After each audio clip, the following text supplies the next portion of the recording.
welcome back to Gigi's Kitchen, and if you're new here then hello and welcome. My name is Alexis and I post 2 videos a week on a Tuesday and a Thursday at 7 AM. So if you love recipe videos and you want to see more like this one, then please don't forget to hit that subscribe button. And now I'm going to share with you how to make my slow cooker Sri Lankan fish curry. As I just mentioned, today I want to share with you how to make my delicious slow cooker Sri Lankan fish curry.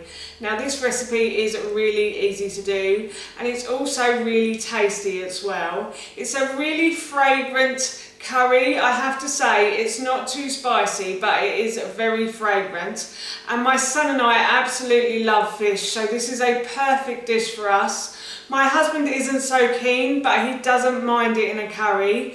So I'm going to be making this for our dinner this evening, and while I was making it I thought I'd share the recipe with you. So here is how to make my delicious slow cooker Sri Lankan fish curry. For this recipe I have peeled, sliced and diced 1 red onion. I've also peeled a carrot and I've also peeled a butternut squash as well, and I've chopped the carrot into very small cubes like that big.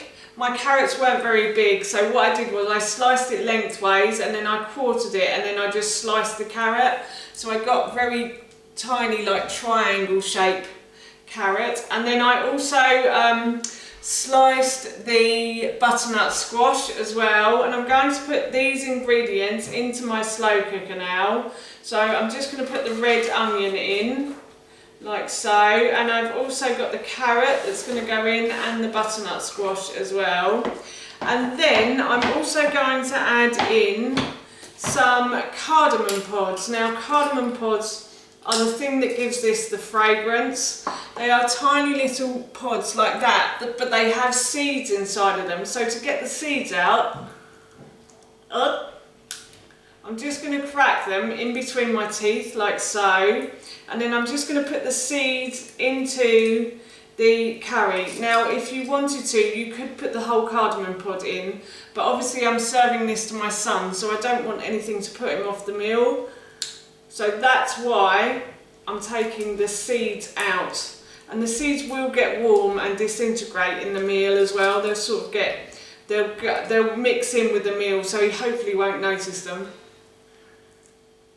So yes, I'm just trying to crack the next one. This is a really great way. I also do this when I'm cooking my millet porridge, and I think I've done a recipe on that. If I can find it, I'll link it in the description box below for you. But actually crack open the cardamom pods. I do think though it does taste nicer with the cardamom pods in. It gives it more fragrance if the pod is in as well. But unfortunately, as I said, my son would probably stop eating it if he found a pod in his dinner. So I'm going to crack mine for now. So yes, and then I have a litre of chicken stock. You can use fish stock or you could use vegetable stock as well. And I'm just going to put that in. And then here I have a grated piece, so a 1-inch piece of ginger, and I've also got a 2 centimetre piece of turmeric. So if you wanted to, you could use dried, and if you are using dried, then I would suggest you use probably about 1 to 2 tablespoons of each of those spices. Teaspoons, sorry.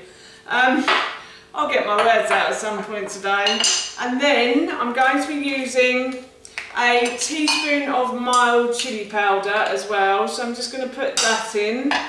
And then that's it for the spices, and then I've got a cinnamon stick as well that I'm going to put in. If you can't get hold of cinnamon sticks, then you could use ground cinnamon in this as well, and I would say probably to use about ½ teaspoon if you're going to use ground cinnamon.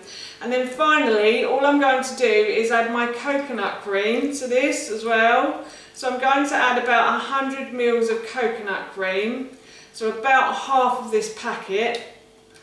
And then I'm going to mix these around. I've just got to go and get a spoon. So I'm just mixing these around now, and I'm just going to make sure everything is well mixed together in here.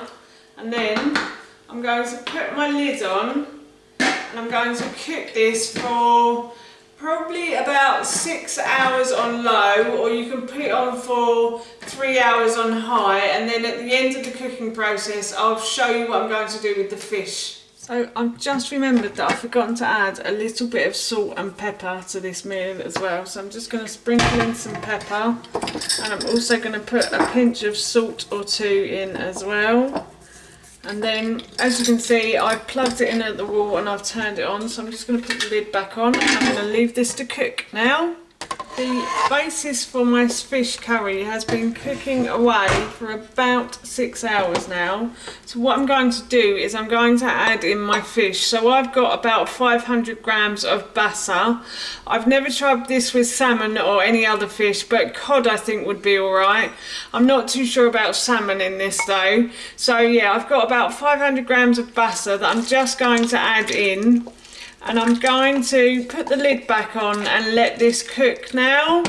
And then right at the end I'll add some spinach. My Sri Lankan fish curry is cooked in my slow cooker. So what I'm going to do now is I'm just going to add in a handful or two of spinach. And I'm just going to let that wilt down. I'm going to mix that round with my serving spoon.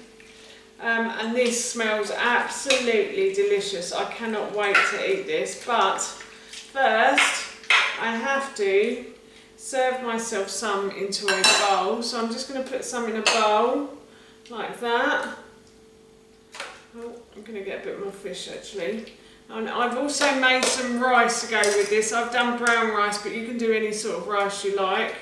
And that is my Sri Lankan fish curry done. That's how you make my delicious slow cooker Sri Lankan fish curry, and that recipe I will link in the description box below for you. As I mentioned earlier, I'm off to enjoy this for my dinner now. It smells so good, I can't wait to eat it.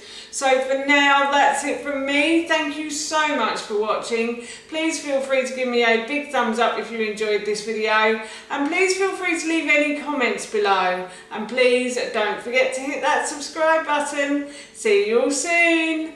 Bye.